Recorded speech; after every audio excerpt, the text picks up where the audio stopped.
Dari tangisan beliau saat pamit akhirnya terungkap ke publik. Begini alasan sebenarnya kenapa Menteri Keuangan Sri Mulyani diganti atau di-reshuffle.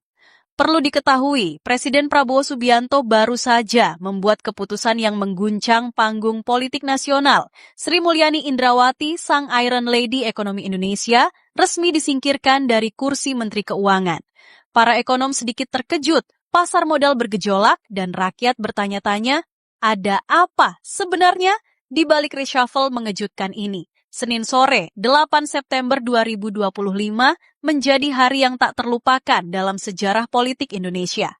Tanpa ada tanda-tanda sebelumnya, Presiden Prabowo Subianto mengumumkan reshuffle kabinet yang bikin semua kalangan tercengang. 5 menteri sekaligus diganti, dan yang paling mencuri perhatian adalah pergantian Sri Mulyani Indrawati sebagai Menteri Keuangan.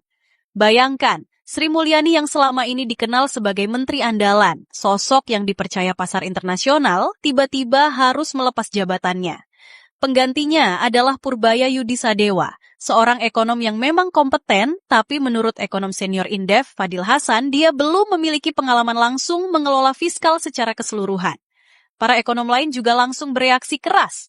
Wijayanto Samirin dari Universitas Paramadina menyebut ini sebagai kehilangan besar bagi Indonesia. Kredibilitas yang sudah dibangun Sri Mulyani di mata investor internasional sekarang dipertaruhkan. Menurut kalian, apakah ini keputusan yang tepat atau keputusan yang tergesa-gesa?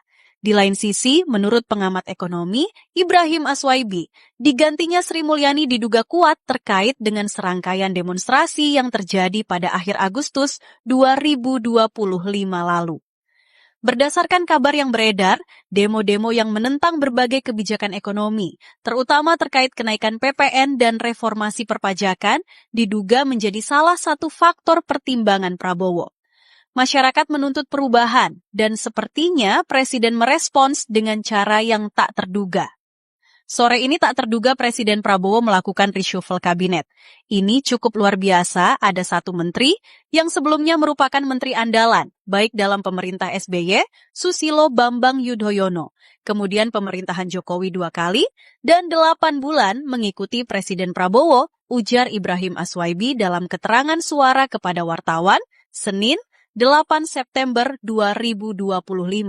Belakangan Sri Mulyani memang mendapatkan banyak kritikan, bahkan serangan yang puncaknya ialah penjarahan rumahnya di kawasan Bintaro, Tangerang Selatan.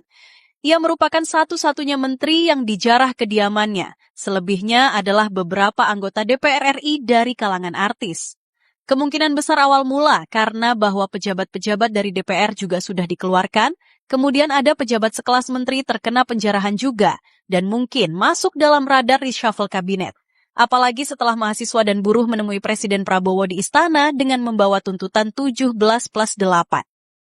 Terang Aswaibi. Tapi tunggu dulu. Ini masih spekulasi yang beredar ya. Menteri Sekretaris Negara, Prasetyo Hadi sendiri menegaskan bahwa Sri Mulyani bukan mundur, bukan juga dicopot. Katanya, ini murni hak prerogatif Presiden berdasarkan evaluasi yang dilakukan terus-menerus. Sementara itu, begitu reshuffle kabinet diumumkan istana, pasar modal Indonesia langsung terjun bebas. Indeks harga saham gabungan atau IHSG mengalami koreksi yang cukup signifikan. Para investor domestik dan asing tampaknya mulai panik. Kenapa bisa seperti ini? Menurut ekonom Fadil Hasan dari Indef, penggantian Menteri Keuangan berisiko memicu reaksi negatif dari pasar dan investor. Sri Mulyani selama ini dikenal memiliki kredibilitas tinggi di mata dunia usaha internasional. Pergantian mendadak seperti ini bikin kepercayaan pasar goyah. Yang lebih mengejutkan lagi, media asing juga ikut menyoroti reshuffle ini. Mereka mempertanyakan stabilitas kebijakan ekonomi Indonesia ke depan. Bloomberg, Reuters, dan media internasional lainnya langsung memberitakan pergantian Sri Mulyani sebagai headline utama. Media internasional rata-rata menilai, reshuffle Kabinet Merah Putih menjelang 1 tahun kepemimpinan Presiden Prabowo Subianto merupakan suatu kewajaran. Jika menilik ke belakang, Presiden Jokowi maupun Susilo Bambang Yudhoyono juga melakukan reshuffle dalam rentang waktu serupa, menjadikan tahun pertama sebagai momentum untuk mengoreksi arah sekaligus menguji soliditas kabinet. Di lain sisi, reshuffle yang dilakukan oleh Presiden Prabowo ini mengandung pesan simbolik. di mana pemerintah ingin menunjukkan ketangkasan dalam merespons dinamika politik, ekonomi, keinginan rakyat, dan keamanan. Namun, di sisi lain, publik kini menanti bukti nyata bahwa wajah baru kabinet mampu mengurai keresahan sosial ekonomi yang dirasakan rakyat kecil dari para pedagang kaki lima hingga para kuli bangunan. Dan kita sebagai rakyat harus tetap mengawal dan mengawasi setiap kebijakan pemerintah.